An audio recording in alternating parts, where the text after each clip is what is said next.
Apa jadinya? Ketika Meki wanita itu mempunyai gigi dan dapat memotong titik kalian. Anjay. Vi dan kakak dalam bahasa Latin adalah Vi bergigi. Berbagai kebudayaan memiliki cerita tentang wanita yang memiliki V bergigi atau Meki bergigi. Seperti dalam film Ted yang menceritakan seorang gadis cantik yang mengalami V bergigi ya atau Meki bergigi. Dengan begitu, setiap ada pria yang ingin serot dengannya, pasti anunya langsung copot ataupun terpotong. Wow, gimana? Udah penasaran belum? 4, 3, 2, 1, 0. Film ini diawali dengan memperlihatkan dua orang kakak beradik yang sedang bermain air di dalam kolam renang balon. Laki-laki yang bernama Brand ini ternyata tidak mau memiliki ibu dan adik tiri. Namun karena ayahnya membutuhkan sosok seorang istri, dengan begitu Brand harus menerimanya dengan terpaksa. Begitu juga dengan adiknya yang sangat lucu bernama Don, harus menerima kenyataan bahwa ia memiliki penyakit yang menyeramkan. Terlihat saat Dawn masih kecil, waktu itu Brand julid kepadanya dengan memasukkan jari telunjuknya ke lubang anu adiknya. Namun, lihat apa yang terjadi. Brand teriak kesakitan karena jarinya itu hampir buntung.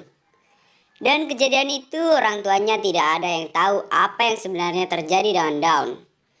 Beberapa tahun kemudian, Dawn sudah beranjak dewasa. Ia menjadi pribadi yang baik. Saat itu, ia ikut bergabung dalam sebuah komunitas yang bernama The Promise. Sebuah grup yang sangat konsen terhadap keperawanan. Dawn sering menjadi pembicara dalam komunitas itu dan harus memegang janji untuk tetap perawan sebelum menikah. With the mother of your children.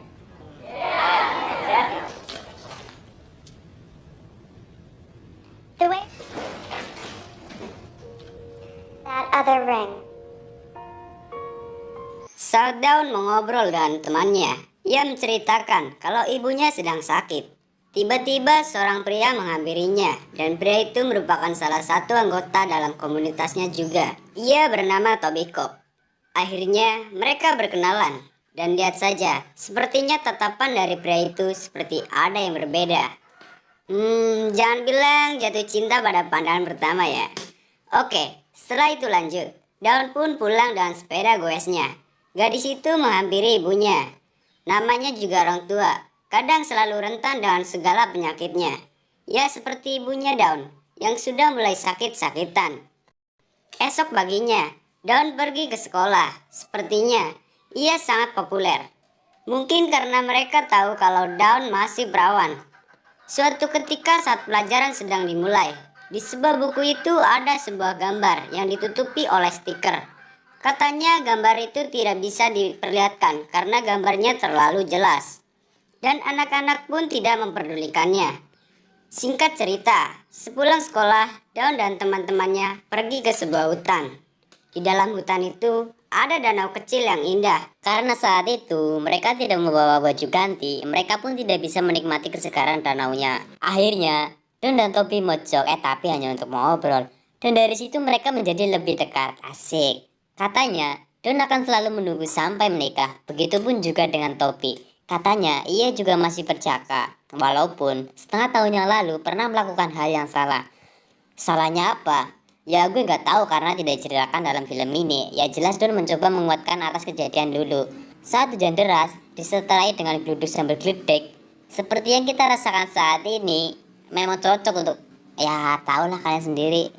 Sama seperti Don yang tiba-tiba merasa bergairah, ia mulai menarik selimutnya ke bawah perlahan sambil membayangkan sosok Toby di hadapannya. Don begitu menikmatinya. Baru saja mau masuk, tiba-tiba bayangan hewan itu menghentikan anunya. Don pun langsung sadar kalau dia harus menjaga keperawanannya. Scene berpindah. Brand yang sudah hidup menjadi seorang pria gabut, kini hidupnya makin tidak ada tujuan. Ia selalu membawa wanita ke kamarnya. Di sisi lain, saat Dawn sedang sibuk dengan bukunya, di kamar kakaknya itu terdengar suara percakapan yang mengasihkan. Brand mengatakan ia suka pantatnya, katanya. Dan Dawn pun merasa tercengang mendengar semua itu. Esok harinya, tiba-tiba Dawn sudah ada di hutan itu. dan HP antiknya, ia menelpon Toby dan mengatakan kalau ia ingin bertemu. Dengan gercepnya, Toby pun datang. Awalnya panik, tetapi ternyata Dawn memberitahunya kalau ia membawa baju renang. Dan membuat hati Toby terpesona.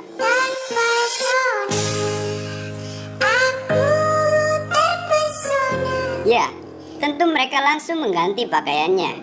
Karena bukan di kolam renang, jadi tidak ada toilet. Mereka pun ganti baju di balik pohon.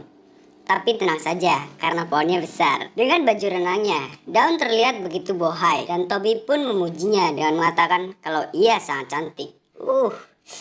Gombal buaya bangsat. Tak mau menunggu lama, Dawn langsung terjun dan kemudian disusul oleh Toby. Ternyata mereka berenang berdua, guys.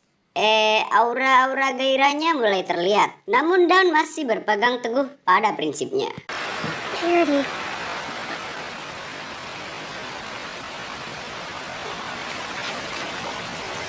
Karena merasa kedinginan, Dawn naik ke goa untuk menghilangkan dinginnya. Ternyata Toby mencoba modus ala-ala krokodil. Katanya ia juga kedinginan dan langsung menghampiri Dawn. Yuhu, dapat banyak nih. Belum juga mulai, Dawn memilih untuk pergi dari tempat itu. Tidak semudah itu, karena Toby sudah terlanjur ingin. Akhirnya Toby pun melakukan dengan cara paksa, sampai akhirnya kepala Dawn terbentur dan kesakitan. Justru dengan begitu, Toby bisa melakukan kesempatannya. Lihat apa yang terjadi. Toby menangis kesakitan karena anunya hilang. Oh my god, Toby makanya jangan nakal bro. Dawn pun ketakutan dan benar-benar syok atas kejadian ini. Namun ia harus meninggalkan tempat itu dan berusaha untuk tidak melihat batangnya. Karena batang itu tergeletak dan ngerinya tiba-tiba matok. Kan gak lucu. Sesampainya di rumah, Dawn membersihkan dirinya. Meskipun penuh dengan penyesalan, namun itu sudah terjadi. Sepertinya ia semakin yakin kalau anunya ada anuan. Esok harinya, Dawn pun harus mengisi acara di komunitasnya. Namun atas kejadian kemarin, membuatnya merasa melanggar kesucian sesuai janjinya. Padahal, semua pesertanya sangat apresiasi kepadanya. Ia pun mencoba menjelaskan apa yang terjadi pada dirinya. Namun semuanya sudah terlanjur. Dan Dawn pun harus meninggalkan apa yang sudah ia jaga selama ini. Singkat cerita, Dawn kembali datang ke hutan itu dan di sana hanya ada mobil milik Toby. Ia pun mencoba mengecek ke gua di mana saat ia bersama Toby. Dan lihat saja, batang itu masih ada. Bahkan sudah dikerumuni semut kerangkang. Dawn hanya bisa berteriak melihat semuanya. Akhirnya, Dawn pun pergi ke suatu tempat yang begitu tinggi. Bukan untuk bunuh diri. Namun, dengan penyesalan ia membuang cincin kesuciannya.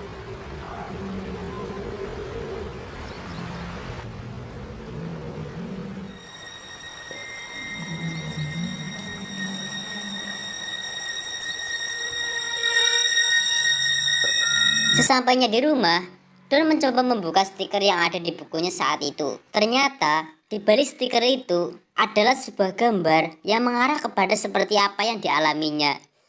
Setelah melihat semua itu, Dawn mencari tahu tentang penyakitnya. Ia langsung pergi ke dokter, tetapi dokternya malah seorang lelaki. Awalnya, dokter itu menanyakan apakah Dawn pernah melakukan ngehel, dan jawabannya Dawn adalah iya. Kemudian dokter itu akan mengetes kelenturannya dan lihat tangannya. Ia baluri dengan jeli. Dan kemudian ia masuk ke dalam lubang anunya Dawn. Ekspresi Dawn begitu kesakitan, namun ia mencoba tenang.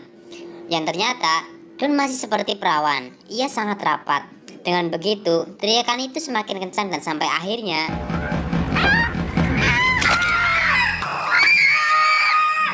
karena kenakalannya, dokter itu harus kehilangan jari-jari tangannya. Dengan rasa ketakutan, Dawn meninggalkan tempat itu. Di sisi lain, polisi dan tim keamanan mencari keberadaan Toby di hutan. Dawn menyaksikan ditemukannya jasad Toby. Akhirnya, Toby dibawa ke rumah sakit dan dokter pun masih kebingungan dengan sesuatu yang ditemukan di anunya Toby. The penile stump. So what's it from? Well, so this comes from a cross between a shark and an eel. Karena tak kuat, kenyataannya ia pun pulang ke rumah dan memanggil ibunya. Namun, ibunya sudah tergeletak dan tidak bernafas lagi. Namun saat itu Dawn mendatangi rumah seorang pria. pria itu adalah orang yang pernah nakalin si Dawn. Mungkin saat itu dia merasa tidak punya siapapun dan datang untuk membicarakan masalah yang dialaminya. Didn't I'm not following you. What again? ancient Greeks. Bilangnya mau ke kantor polisi, namun mereka malah terbawa oleh suasana dan ingin membuktikan kebenaran tentang V dan Tata. Miko menenangkan Dawn dan menyuruhnya untuk mandi agar lebih tenang. Katanya, selesai mandi, Miko sudah menyiapkan semuanya untuk mereka berkencan. Dengan handuk yang dipakai Dawn, ia menikmati kebersamaannya dengan lelaki itu. Sesampai akhirnya, mereka bercumbu. Karena tidak ingin terjadi sesuatu, Miko pun menggunakan pelindung untuk ngehel. Awalnya, Dawn melarangnya karena ia tahu ada sesuatu yang menggigitnya. Namun Miko percaya kalau itu tidak akan terjadi. Akhirnya mereka pun ngehel. Keesokan harinya, saat Dawn ingin pergi ke kantor polisi, ia masih digodain Miko. Dan Miko ingin ngehel lagi. Gile nggak tuh? Namun, kali ini berbeda dari yang semalam. Karena saat itu, Dawn tahu tentang taruhan Miko dan temannya untuk mendapatkan kesuciannya.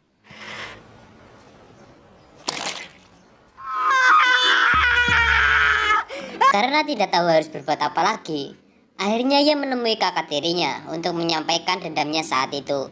Dawn mencoba berpakaian menarik dan menghampiri Bran di kamarnya. Siapa yang tidak tergoda dengan kebohongannya? Bran pun menerima ajakan Dawn untuk ngehel. Awalnya Bran pun ketakutan kalau nanti batangnya putus. Namun dengan disaksikan anjing peliharanya, mereka pun menikmatinya. Pertama-tama masih aman-aman aja tuh. Namun tak lama kemudian,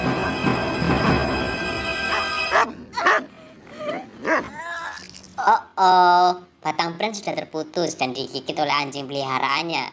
Akhirnya, Bran mengalami kejadian tragis dalam hidupnya. Semuanya sudah hilang, kehilangan Toby, ibunya, dan ayahnya.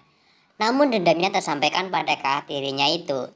Setelah semua itu terjadi, Dawn pun meninggalkan kampung halamannya itu yang sudah membesarkannya. Kini ia memilih hidup sebatang kara, karena tidak ingin ada korban selanjutnya, dan film pun selesai. Nah, itulah tadi ulasan filmnya. Memang agak ngilu-ngilu gimana gitu. Namun, di balik V dan Tata, ia bisa terlindung dari orang-orang yang berniat jahat kepadanya. Buat kalian, hati-hati saja jika ingin troll. Jangan sampai anu kalian digigit juga, nanti gigit kalian hilang. Ya, perlu kalian tahu, sekalipun itu saudara tiri kalian, jangan pernah membencinya, apalagi menyakitinya. Sosok Bran di film ini digambarkan dengan sangat kejam. Karena saat ibu tirinya sedang sekarat, ia malah asik ngencrot. Itu yang membuat Dawn melakukan sesuatu pada kakak tirinya. Namun jangan ditiru ya guys, karena tidak baik ya. Oke, sampai di sini dulu review film kali ini. Semoga kalian terhibur. Didit super.